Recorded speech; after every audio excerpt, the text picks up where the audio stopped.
Sure. My name is Randy Varnell. I'm creative director for Battleborn at Gearbox Software. You can die alone.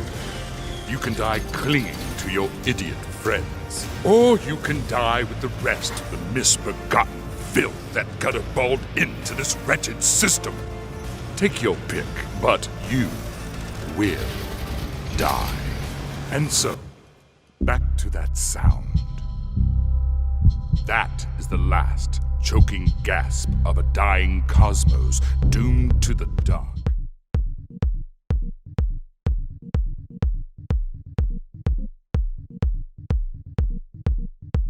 Battleborn, is a game with a lot of different ways to play. I always start with the characters because that's where we've spent a lot of effort.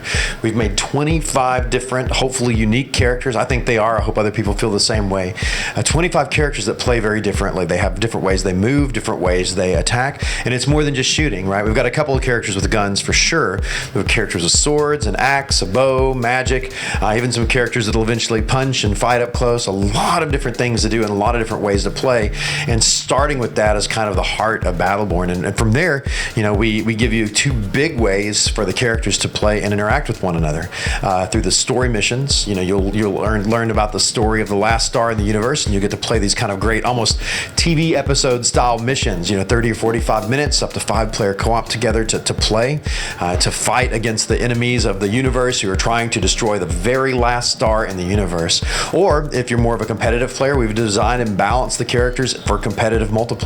So we'll have 3 competitive multiplayer modes you can jump in and play. A lot of different ways to play, but I think it's cool. It really shows you some different strengths and weaknesses of the characters and let you have really great fun with combat and to test yourself against other teams in competitive.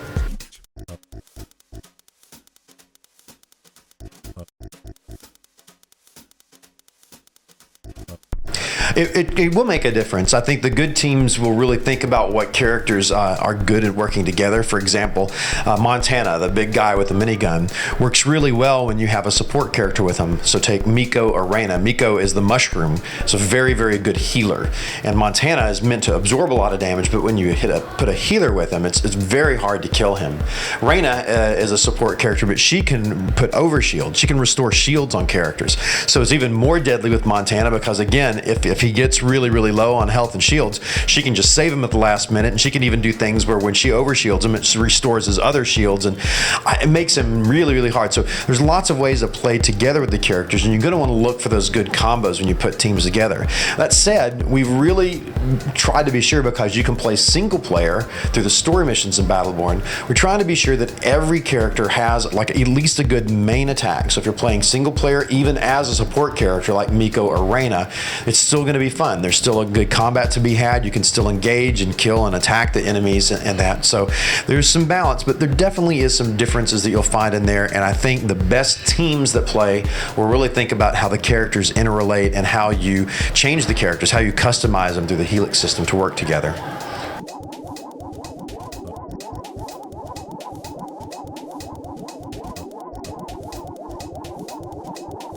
If you like it that way, I mean, we're working really hard to be sure that's a great experience. So people who play single player, typically I think are the types of players who really like to dig into the story. They want to hear all the dialogue. They really want to be able to look at all the scenery when they play at all their own place. The game's certainly fine there. It's going to be balanced for single player. It'll be a good experience. And I think if you really want to dig into this massive story that we're telling through those missions, that's going to be one of the most ideal ways to do that. You're never having to be pressured by your friends who are running ahead, killing all the enemies before you even get to hear it. You get to listen. You're not interrupted. So it's a really different experience, but I think it's a great experience and a good. But I love team play games, and I think I had the same opinion about Borderlands. Borderlands was a great story experience, very fine game in single player, and I played it single player sometimes, but I really love playing Borderlands with 2 or 3 other people. It was really great when you're working together, you're using your abilities together and playing. I think the Battleborn is the same way.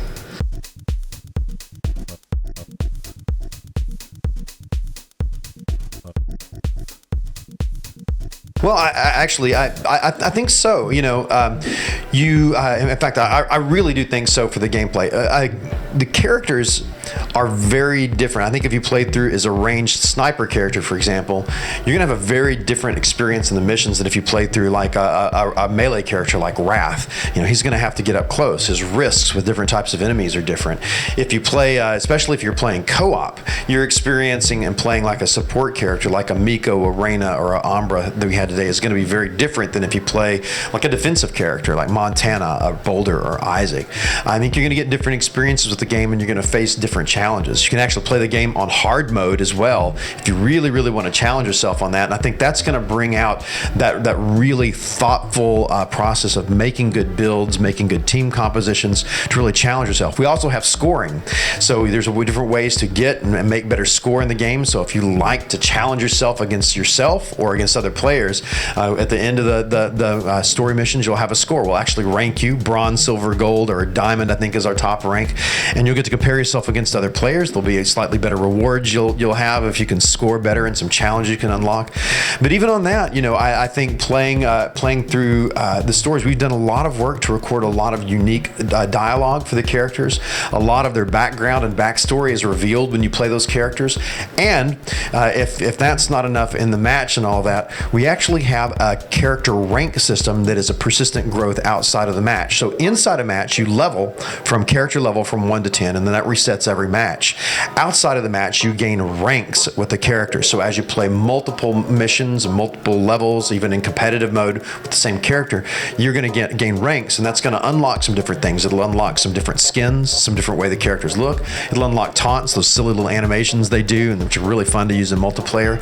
You'll also unlock another thing called mutations. Mutations are gameplay elements. The way mutations appear is 5 times, 5 different character ranks. You'll unlock 5 mutations, and in-game they appear as a third option on the helix. So normally you only have 2 choices on a helix. When you unlock the mutations, you'll have a third option, which for advanced players gives you even more ways to build out and play with the character. We've designed those really to mix up some of the abilities, to even add more play style and more diversity on the characters. So I think there's a lot of reasons to come back and play that. There's also, I didn't even touch on lore. I mean, we've got lore challenges that will unlock backstory and we've got silly stories, we've got poems, we've got songs, all sorts of things that tell more of the characters' individual stories in the universe as well. So for every type of player, for every type of badass, I guess we would say, but every type of player for this game, there's reasons that you would want to come back and play through either the story missions or competitive multiplayer again, because you're going to get different experiences. I think it's a very deep game.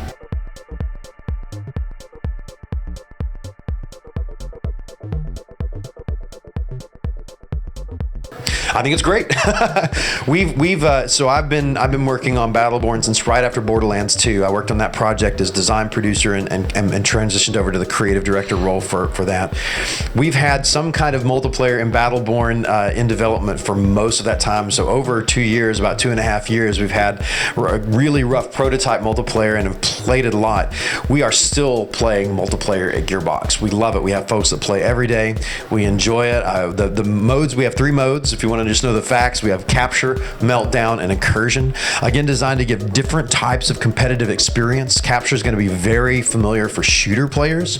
It's a 3-point capture mode where you capture the pads and get points and fight the other team. Meltdown and Incursion are going to be a lot more familiar for shooter territorial play, like people who like Battlefield games, or even for MOBA players. We're bringing in NPCs in the match, like MOBAs and like Titanfall have and other games. Give you a chance to really, maybe you're not so good at hunting down other players. It'll give you a way to play the game mode and contribute to your team's victory without just being perfect at PvP every time. I think there's a lot of variety in it. I think it's been designed for kind of a wide group of players. I'm hoping to bring in players with other skill sets into the game, people who think more tactically or team-minded, and not just the people who win through Twitch. So I think if we support all 3 of those, we get a lot of players playing multiplayer, and I think it's going to be a really great experience.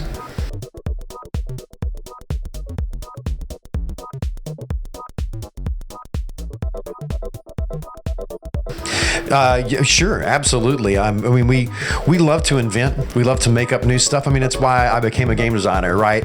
I love games. I play a lot of games. I play most of the major games that are out on the market and try it up. But I love to, when we make our own games at Gearbox, we love to twist the formula a little bit, either mix things together in different ways or come up with new ideas. And I think we did that really well with Borderlands. I'm hoping we're doing that really well with Battleborn. Trying to give a new and a different experience, even when some things are familiar. I think the best games are approachable. They're familiar. There's a part of it like, okay, I kind of understand what this is, but as you get into play, there's a lot to discover over time. And I think the games that really draw us in and keep us in are games that do very well about getting us hooked, but then giving us a lot of things to uncover and unlock and discover as we play the game. So yeah, I hope we do that well.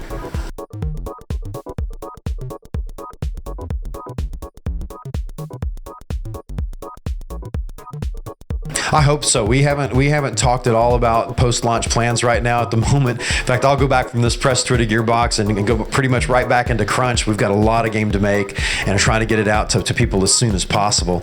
A bunch of stuff to work on in the game, and we just want that first touch of the game to be awesome and amazing. 25 characters is already an amazing amount for this type of game, and we want to be sure that they're all good, they're all tuned, and they're all fun. But you never know. Anytime you make a new franchise and a new game, you're never sure. We hope people love it. We hope people like it as much as we do and want to play it. You never quite know. If people love it, though, I would love to support it with more characters. We are not out of ideas by any stretch of the imagination. We've made 25. I've got another 150 ready to go, But I would love to make more. I hope people like it. If people like it, people buy it, people play it. Yeah, absolutely. I'd love to come in with more stuff later on.